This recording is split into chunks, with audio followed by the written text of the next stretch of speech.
ಹಣವೇ ಹಣ. ಗುರುವಿನ ಕೃಪೆಯಿಂದ ಈ 4 ರಾಶಿಗೆ ಜೂನ್ 6ರಿಂದ ಸುಖ, ಸಮೃದ್ಧಿ, ಸಂಪತ್ತು. ಜೂನ್ 6ರಂದು ಗುರು ಉದಯಿಸುತ್ತಾನೆ. ಗುರುಗ್ರಹದ ಉದಯವು ಕೆಲವು ರಾಶಿಚಕ್ರ ಚಿಹ್ನೆಗಳ ವ್ಯಕ್ತಿಗಳಿಗೆ ಮಂಗಳಕರವಾಗಿದೆ. ಜ್ಯೋತಿಷ್ಯ ಶಾಸ್ತ್ರದ ಪ್ರಕಾರ ಗುರುವು ವರ್ಷಕ್ಕೊಮ್ಮೆ ತನ್ನ ರಾಶಿಯನ್ನು ಬದಲಾಯಿಸುತ್ತಾನೆ. ಪ್ರಸ್ತುತ ಗುರುವು ವೃಷಭ ರಾಶಿಯಲ್ಲಿದ್ದು 11 ತಿಂಗಳ ಕಾಲ ಈ ರಾಶಿಯಲ್ಲಿ ಇರುತ್ತಾನೆ. ಗುರುವು ಮೇ 7ರಂದು ಅಸ್ತಮಿಸಿತ್ತು. ಈಗ ಜೂನ್ 6ರಂದು ಗುರು ಉದಯಿಸುತ್ತಾನೆ. ಗುರುಗ್ರಹದ ಉದಯವು ಕೆಲವು ರಾಶಿಚಕ್ರ ಚಿಹ್ನೆಗಳ ವ್ಯಕ್ತಿಗಳಿಗೆ ಮಂಗಳಕರವಾಗಿದೆ. ಕೆಲವು ರಾಶಿಚಕ್ರದ ವ್ಯಕ್ತಿಗಳಿಗೆ ಇದು ಅಶುಭ ಫಲವನ್ನು ನೀಡುತ್ತದೆ. 1. ವೃಷಭ ರಾಶಿ. ಗುರು ವೃಷಭ ರಾಶಿಯಲ್ಲಿ ಉದಯಿಸುವನು.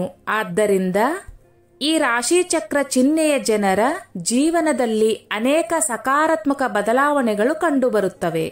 ಅವರು ಹೊಸ ಜವಾಬ್ದಾರಿಗಳನ್ನು ನಿಭಾಯಿಸಬೇಕು. ಸಮಾಜದಲ್ಲಿ ಗೌರವ ಹೆಚ್ಚಾಗುತ್ತದೆ. ಈ ಅವಧಿಯಲ್ಲಿ ಆರ್ಥಿಕ ಸ್ಥಿತಿ ಉತ್ತಮವಾಗಿರುತ್ತದೆ. ಕುಟುಂಬದಲ್ಲಿ ಶುಭ ಕಾರ್ಯಗಳು ನಡೆಯಲಿವೆ. ಸ್ಥಗಿತಗೊಂಡ ಕಾಮಗಾರಿಗಳು ಪೂರ್ಣಗೊಳ್ಳಲಿವೆ. ವಿದೇಶಕ್ಕೆ ಹೋಗುವ ಯೋಗಗಳಿವೆ. ಮಾನಸಿಕ ಒತ್ತಡದಿಂದ ಮುಕ್ತರಾಗುವಿರಿ. ದಾಂಪತ್ಯ ಜೀವನ ಸುಖಮಯವಾಗಿರುತ್ತದೆ. 2. ಕರ್ಕಾಟಕ ರಾಶಿ. ಕರ್ಕಾಟಕ ರಾಶಿಯವರು ಗುರುಗ್ರಹದ ಉದಯದಿಂದಾಗಿ ಸಾಕಷ್ಟು ಉತ್ತಮ ಬದಲಾವಣೆಗಳನ್ನು ಕಾಣುತ್ತಾರೆ. ಈ ಅವಧಿಯಲ್ಲಿ ನಿಮ್ಮ ಜೀವನದಲ್ಲಿ ಸಂತೋಷ ಮತ್ತು ಸಮೃದ್ಧಿ ಬರುತ್ತದೆ. ಉದ್ಯೋಗಾಕಾಂಕ್ಷಿಗಳಿಗೆ ಬಡ್ತಿ ದೊರೆಯಲಿದೆ. ಹೂಡಿಕೆ ಲಾಭದಾಯಕವಾಗಲಿದೆ. ಸ್ಪರ್ಧಾತ್ಮಕ ಪರೀಕ್ಷೆಗಳಿಗೆ ತಯಾರಿ ನಡೆಸುತ್ತಿರುವವರು ಯಶಸ್ಸಿನ ಸಿಹಿ ಫಲವನ್ನು ಪಡೆಯುತ್ತಾರೆ. ಒಂಟಿಗರಿಗೆ ಹಲವು ಮದುವೆ ಪ್ರಸ್ತಾಪಗಳು ಬರುತ್ತವೆ. ಹೊಸ ಆದಾಯದ ಮೂಲಗಳು ಸೃಷ್ಟಿಯಾಗಲಿವೆ. 3. ಸಿಂಹರಾಶಿ. ಸಿಂಹರಾಶಿಯವರಿಗೆ ಗುರುವಿನ ಉದಯವು ತುಂಬಾ ವಿಶೇಷವಾಗಿರುತ್ತದೆ. ಈ ಅವಧಿಯಲ್ಲಿ ನೀವು ಬಡ್ತಿ ಪಡೆಯುವ ಸಾಧ್ಯತೆ ಇದೆ.